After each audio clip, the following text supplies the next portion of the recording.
Friends and fellow devotees of the Lord, Namaskar to every one of you.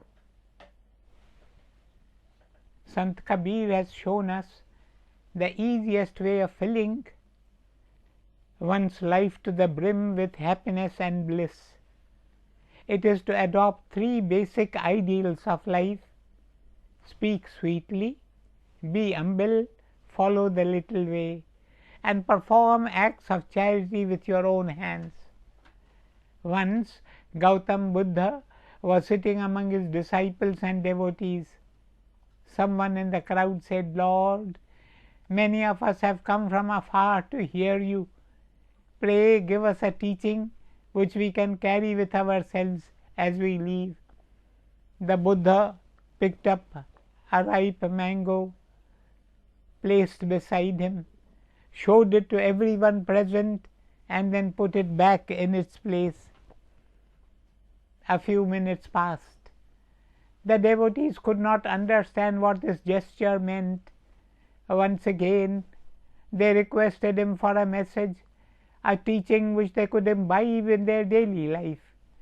"Pray give us a teaching which we can inscribe on our hearts," they begged the Master.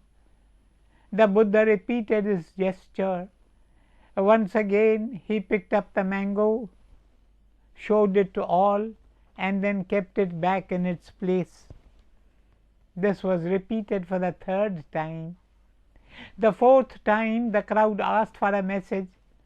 The Buddha said to them, "My dear ones, 3 times did I give you my teaching, but you did not understand." People were surprised. Bewildered, they asked, "Master, pray tell us, what is your message to us?" And the Buddha, the enlightened one, replied, "I showed you the mango. The mango is sweet. You too must be like a mango, sweet to the core. That is my message to you. Speak sweetly to all. Speak words which will erase the ego. Speak words which will soothe others and will bring serenity to you." My dear brothers and sisters, let us endeavor to be soft and gentle with others, and pray to God to give us the strength, the will, and the wisdom to be gentle and good natured always.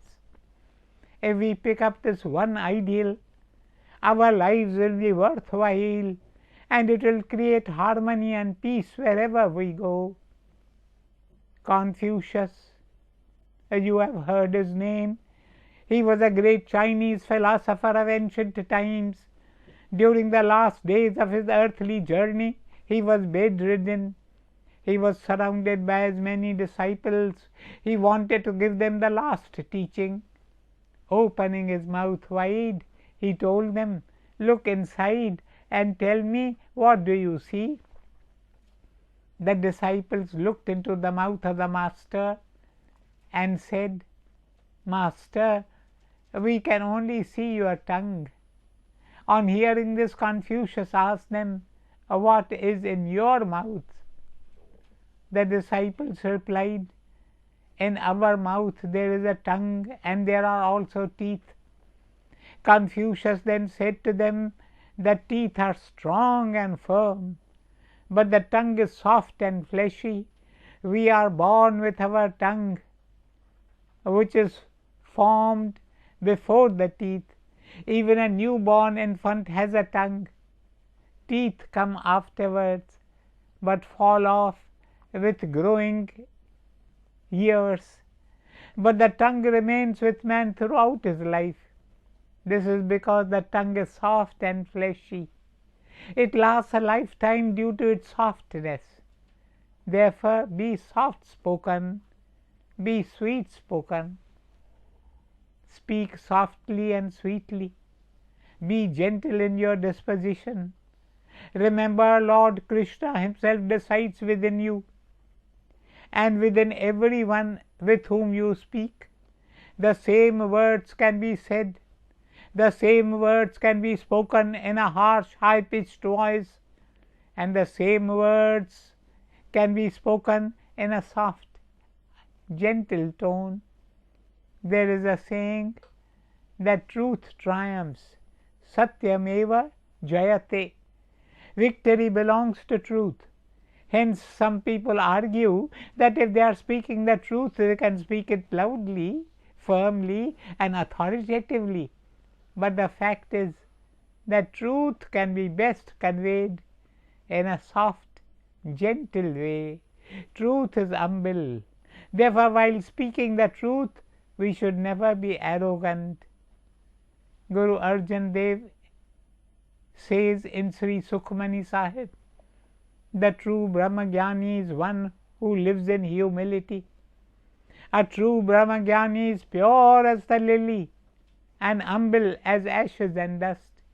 He immerses himself in austerity and lives a life of simplicity. It is said of Leo Tolstoy, the great Russian writer, that when he realized the truth of his being, he renounced his vast material wealth, high social status and power. He went and lived among the poor peasants of Russia. Friends, think of Sri Krishna, the Lord of the universe. He humbled himself to become the charioteer of his dear devoted disciple Arjuna. Mahavishnu became Partha's Sarathi to demonstrate to us his Saushidya, the quality of gentle loving kindness that we must all emulate. Mahatma Gandhi's poverty and austere lifestyle is a legend of our times. Clad in his loin cloth Angavastra, he conquered 1,000,000 hearts as well as the might of the British Empire. If you wish to be great and noble like these illustrious personalities, then you should be humble. So humble that people should ask you, who is your Guru? Looking at your personality, people will be drawn to your Guru.